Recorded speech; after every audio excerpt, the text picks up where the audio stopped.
Hello, aujourd'hui dans cette vidéo on va parler du clip de Void, encore de Mélanie Martinez. Désolée si jamais vous me suivez et que c'est pas votre tasse de thé cette artiste, mais je me suis dit que j'allais vous faire une petite vidéo bonus et je vous avais demandé en plus si ça vous intéressait que j'analyse le clip de Void qui est sorti il y a maintenant un peu moins d'un mois. Donc ça va être une analyse de mon point de vue, je ne suis pas une professionnelle, c'est juste du divertissement ma vidéo, c'est pas du tout un point de vue hyper pro, mais je voulais vraiment faire cette vidéo parce que j'adore aller plus loin quand je vois des clips et surtout que les clips de Mélanie Martinez ils sont énormément remplis de signification à chaque fois, de symboles, que ce soit littéral ou abstrait, et je me suis dit que ça pouvait être pas mal de passer en revue le clip dans une sorte de vidéo analyse puisque il me semble que personne ne l'a encore fait aujourd'hui. Si vous avez vu ma vidéo précédente, je vous la mets en lien dans la barre d'infos qui parle du lore de Portals. J'ai un petit peu analysé le clip puisque je suis passée en revue sur toutes les chansons de l'album, mais dans cette vidéo je vais pouvoir bien analyser le clip de A à Z, du coup développer certaines théories, des théories que j'ai moi, des théories que j'ai pu voir sur internet, sur les réseaux sociaux, et puis vous en commentaire vous pouvez émettre des théories et me dire si vous êtes d'accord ou si vous aimez bien celles que je vais émettre tout au long de la vidéo. Donc voilà, ça va être une vidéo un petit peu plus courte que d'habitude, juste pour s'amuser, et je vais aussi apporter ma petite critique personnelle sur certains aspects du clip, puisque voilà, le prenez pas mal, bien que j'aime beaucoup cette artiste. Ça m'arrive des fois de vouloir être un peu plus objective, et parce que ce serait pas drôle sinon si je vous disais que j'aimais tout. Mais voilà, je voudrais apporter une critique un petit peu plus objective sur certains aspects esthétiques du clip. Parce que je regarde beaucoup de clips, je regarde beaucoup de films, je regarde beaucoup de choses avec des effets spéciaux. Et voilà, je me suis dit que j'allais apporter un petit peu ma petite critique personnelle. Je suis comme tout le monde, je n'aime pas tout chez un artiste. Ça m'arrive des fois de préférer telle ou telle chose, comme tout le monde. Donc on s'énerve pas, je respecte tout son travail, mais je veux apporter une critique un petit peu plus objective. Et puis voilà, le but c'est juste aussi d'apporter un petit peu de divertissement dans le respect et la bienveillance de son travail. Voilà. Ce que je vais faire, c'est que je vais mettre le clip sous les yeux, là, vu que j'ai mon ordinateur. Comme ça, je vais pouvoir me rappeler ce que j'ai écrit, puisque je vais vous parler de certaines séquences. Vous allez les voir, mais moi, je les ai pas directement sous les yeux. Donc c'est mieux que je me remette quand même un petit peu le clip. Donc dès le début du clip, je vous en avais parlé sur ma vidéo qui parle du lore de Portals. On a le personnage de Crybaby qui se réveille à l'intérieur d'un cœur qui semblerait être le cœur qu'on voit dans le clip Def. Elle serait donc à l'intérieur de son propre cœur, puisque souvenez-vous, dans le clip de Def, on voit que la créature sort de son cœur, en fait, qui est ouvert, entre guillemets. Et logiquement, si on resterait sur cette théorie-là, ça voudrait dire que le clip de Void se passe dans une temporalité qui précède le clip de Def. Donc le Void, c'est l'épreuve, c'est le lieu en fait que doit passer le personnage de Crybaby pour passer dans l'autre monde. J'ai vu aussi certaines théories qui disaient que la coupe de cheveux qu'a Mélanie Martinez au début du clip, vous savez, quand elle est à l'intérieur du cœur, quand on dirait qu'elle est dans un œuf mais en fait elle est dans un cœur, certaines personnes ont dit que sa coupe de cheveux serait la version un petit peu abîmée de la coupe de cheveux qu'elle a à la fin du film de K-12. Donc vous savez, elle a un espèce de grand chignon très victorien avec un splitter noir et rose pastel, un petit peu vieux rose. Et certaines personnes ont supposé que ce qu'on voit au début du clip Void, ce serait la version détruite de cette coupe-là. Alors, moi personnellement, je suis pas d'accord parce que je trouve que c'est un peu trop tiré par les cheveux, sans mauvais jeu de mots, mais c'est surtout que au début du clip de Void, malgré la lumière qui est sombre d'être blonde et noire, alors qu'à la fin du clip de K-12, c'est rose et noir, et surtout, j'ai du mal à me dire comment un énorme chignon peut passer à deux tresses ébouriffées. Bien sûr, il y a l'aspect esthétique, etc., faut que ça reste joli à voir, mais j'arrive pas à avoir une corrélation en fait entre ces deux scènes-là, donc dites-moi ce que vous en pensez en commentaire, mais moi personnellement, je suis pas hyper fan de cette théorie. Moi je reste axée sur le fait que tous les clips qu'on va voir des chansons de Portals n'a rien à voir avec le film K-12 et que la suite du film sera le film Portals dont pour l'instant on n'a pas de date de sortie. Moi je reste convaincue que tous les clips n'ont rien à voir avec on va dire le film. Aussi c'est pas vraiment une théorie, mais j'ai vu quelqu'un sur TikTok qui faisait référence au pseudo que Mélanie Martinez utilise sur tous ses réseaux sociaux. Vous savez, elle utilise le @littlebodybigheart. Et c'est vrai que j'avais pas fait le rapprochement, mais ici ce serait un peu un clin d'œil au fait que little body, un petit corps dans un gros cœur. Et là elle l'aurait transposé littéralement avec le début du clip. J'avais pas du tout fait le rapprochement et je trouve ça plutôt marrant comme lien à établir. Je sais pas si c'est fait exprès, mais en tout cas c'est très mignon. Ensuite, lorsque Crybaby sort du cœur, elle est directement en forme de la créature, les 4 yeux, etc. Donc pour moi ça marque vraiment la transition, qu'elle devient quelqu'un d'autre et que, comme elle le répète dans la chanson, elle n'est plus ce qu'elle était avant, elle déteste ce qu'elle était avant. Et je trouve aussi que ça montre un peu littéralement le fait qu'elle laisse la personne qu'elle était derrière elle, donc dans le cœur, pour passer à autre chose. Donc on voit qu'elle est dans une espèce de grotte quand elle sort du cœur, et au-dessus, enfin c'est une espèce de grotte avec une énorme source de lumière. Et beaucoup de fans ont émis la théorie, que moi j'aime beaucoup, qu'elle serait en fait, en vérité, à l'intérieur de son propre corps. Encore une fois, ce sera un clin d'œil à Def, donc la source de lumière, ce serait l'espèce de trou qu'on voit dans sa poitrine dans le clip de Def. Moi j'aime beaucoup cette théorie puisque ça ferait sens, puisque sinon, à part d'un point de vue esthétique, la source de lumière, pourquoi elle serait comme ça, pourquoi elle serait ronde, pourquoi on nous montrerait bien le cœur en grand comme ça. Pour moi, c'est une théorie les plus plausibles en fait. Et donc l'étape avant que Crybaby se réveille, c'est cette étape de sortir de son corps pour affronter ses peurs, affronter son anxiété, affronter le void, avant de commencer sa nouvelle vie. Je sais que je vais un peu loin avec mes théories, mais je vous dis, ce clip, je l'ai regardé maintes et maintes fois, je suis beaucoup de comptes fans.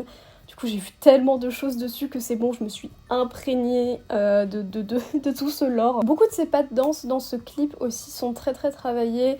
Elle avait expliqué qu'elle a travaillé avec un chorégraphe qui a parfaitement su retranscrire ce qu'elle exprimait dans la chanson en pas de danse. Et moi qui suis personnellement très sensible à la danse, j'ai trouvé que c'était hyper bien, en fait que les paroles matchaient super bien avec les pas de danse qui étaient associés, que c'était une danse qui était assez expressive. Le chorégraphe a fait un travail de fou, je trouve. Et notamment le moment où elle dit « My mind wants to control me », j'aime bien le mouvement de tête qu'elle fait, surtout qu'avec sa perruque, ça fait des mouvements de cheveux dans tous les sens. Bien que j'avoue que la première chose que j'ai remarqué, c'est son collier.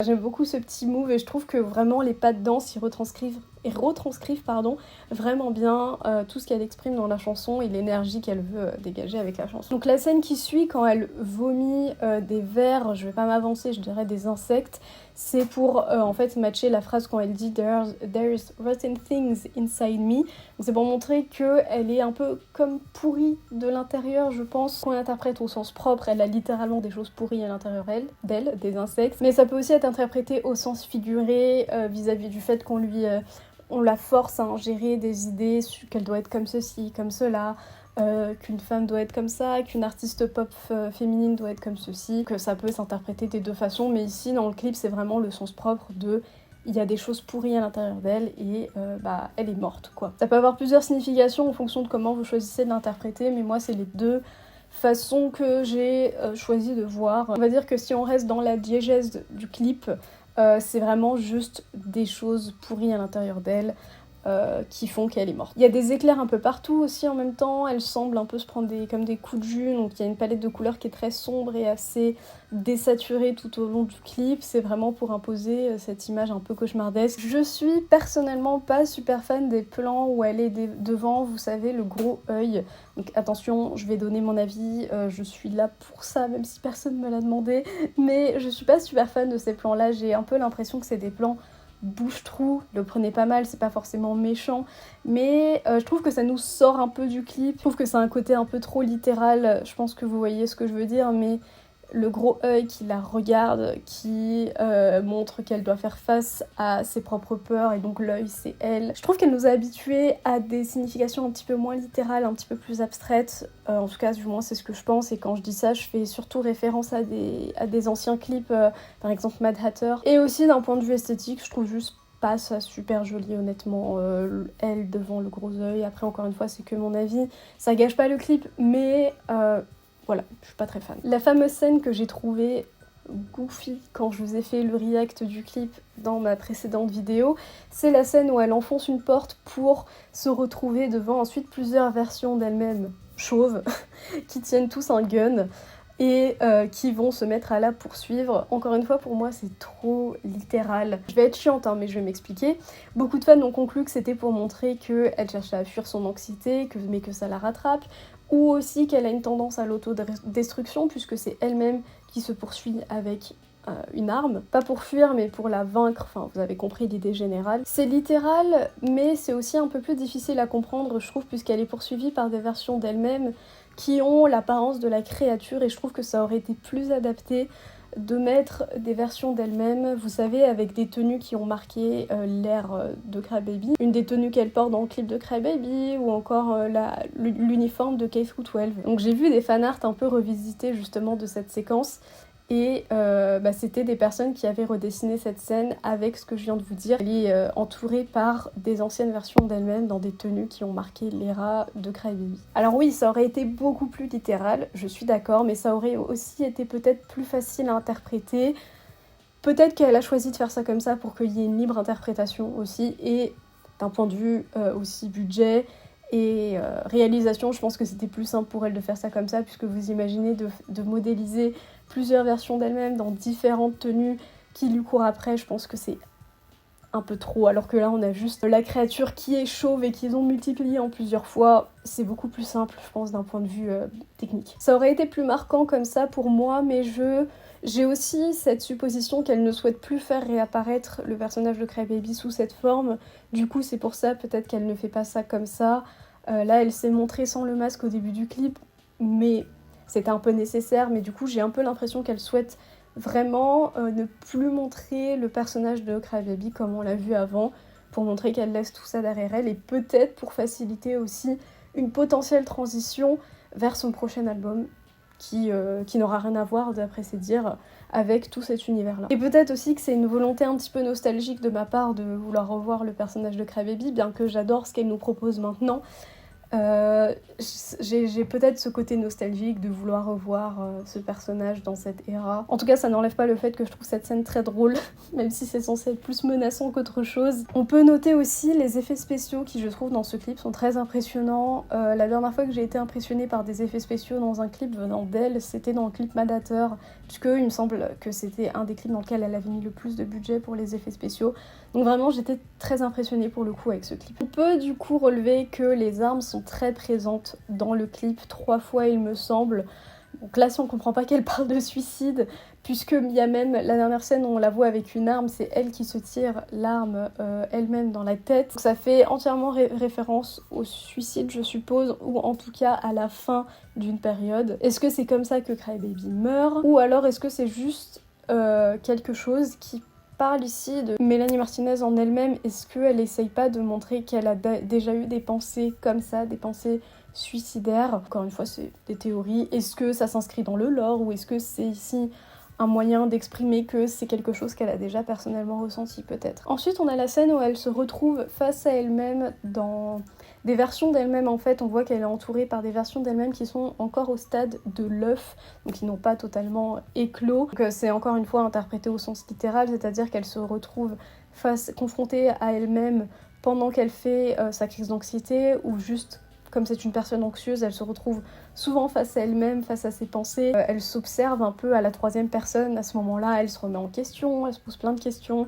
Là, c'est vraiment Jover analyse, Jover interprète. Ça se trouve, ça a une portée beaucoup moins importante que ce que j'essaie d'y appliquer, mais ça m'a l'air assez plausible quand même. Elle arrive ensuite dans une pièce avec une ambiance rouge assez sombre. Elle se retrouve devant plusieurs insectes, donc je pense que les insectes, bien que pour le côté esthétique ça rappelle la mort, puisque c'est des insectes qu'on peut trouver autour de cadavres, donc les vers, les cafards, enfin tous les trucs que moi je déteste. Je pense que c'est pour retranscrire le fait que elle fait face à ces choses, enfin aux choses les plus laides qui font partie d'elle-même, et comme elle le dit dans la chanson, elle va les transformer en choses magnifiques. Je vais encore faire ma chiante et je vais apporter une petite critique sur en fait l'enchaînement des plans.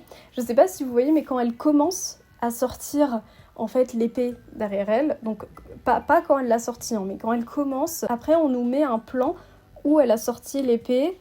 Et je trouve qu'en fait, le lien entre ces deux plans n'est pas trop bien établi. Je trouve qu'on voit vraiment que c'est deux séquences qui n'ont pas été filmées les unes à la suite des autres. Alors bien sûr, ça n'a pas été filmé justement à la suite. D'un point de vue technique, c'était plus facile pour eux de faire deux plans séparés puisqu'il y a un mouvement de caméra. Mais je trouve que on voit vraiment que ça n'a pas été filmé en même temps. Je trouve que la transition entre les deux plans n'est pas assez fluide. Après, peut-être que je regarde trop de films et que j'ai un peu trop j'ai un peu trop de critères pour les clips. Et la tête du verre qu'elle chevauche une fois découpée, qui a des fleurs qui poussent à sa base, bah ça montre qu'elle transforme ces choses laides en choses jolies, magnifiques. Là par exemple on arrive à un plan qui dure un peu trop longtemps et qui je trouve selon moi est vraiment bouche-trou et c'est dommage.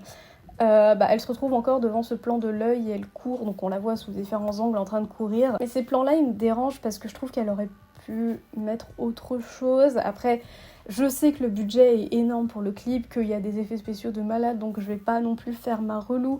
Mais je pense que c'est encore une fois ma volonté de vouloir en voir plus, toujours plus. Ensuite, elle saute dans un espèce de tunnel et je trouve que la chute est plutôt bien faite. Et vient un de mes plans préférés du clip, puisque je le trouve très joli. C'est le plan où elle se pointe une arme sur le front et qu'elle tire et que des papillons en sortent. C'est pour parler de suicide de façon littérale, mais j'ai aussi voulu interpréter le côté des papillons qui sortent pour montrer qu'elle ne l'a pas vraiment fait, qu'elle a voulu le faire mais qu'elle n'ose pas. Et je pense qu'aussi d'un point de vue esthétique, c'est beaucoup plus joli et c'est moins effrayant de montrer des papillons que de montrer du sang. Il y a d'ailleurs un behind the scene de cette scène qui a été posté sur les réseaux sociaux où on voit qu'elle est suspendue par des câbles et qu'après elle tombe sur ses genoux. Pour cette scène, elle a dû se faire super mal aux genoux. Le moment où elle se tient en l'air, où elle est comme ça, juste où elle attend, ça me fait trop penser au mime de Bob l'éponge du film où il est suspendu par ces câbles là. Ça m'a fait beaucoup trop rire. Mais en tout cas, c'est dommage qu'on n'ait pas plus de behind the scene parce que c'est super intéressant de voir comment le clip est réalisé, puisque par exemple, moi je pensais pas qu'elle était vraiment tombée comme ça et je suppose qu'ils ont dû refaire la scène plusieurs fois. La scène qui suit, où il y a des sortes de vers qui sortent de nulle part, c'est pour nous rappeler les insectes qui sont autour du cadavre, donc les asticots, les vers de terre, mais aussi, puisque comme elle le dit à ce moment-là, Tangled in my own intestines, donc emmêlée dans mes propres intestins. Ça ressemble aussi beaucoup à des intestins, puisque la scène juste après, elle est enroulée dans ces espèces de longs vers, de longs intestins. Et c'est une scène qui est très jolie quand elle glisse sur le sol et qu'il y a plein de vers autour d'elle, même si en se concentrant, on peut voir que le fond derrière, c'est vraiment full CGI, enfin full effets spéciaux, c'est normal. Je chipote, mais je suis là pour ça. Mais moi, c'est un plan que je trouve très joli. C'est d'ailleurs un de mes fonds d'écran, cette scène où elle est allongée avec ses cheveux derrière elle, parce que je trouve ça vraiment très esthétique. J'ai encore un peu de mal avec la scène où elle court vers la fenêtre pour sauter dans le vide, parce qu'on voit vraiment qu'elle fait du surplace et qu'elle court devant un fond vert. Voilà, j'ai un peu du mal, mais j'ai jamais travaillé avec du fond vert. J'ai fait une année de fac de cinéma et après j'ai lâché.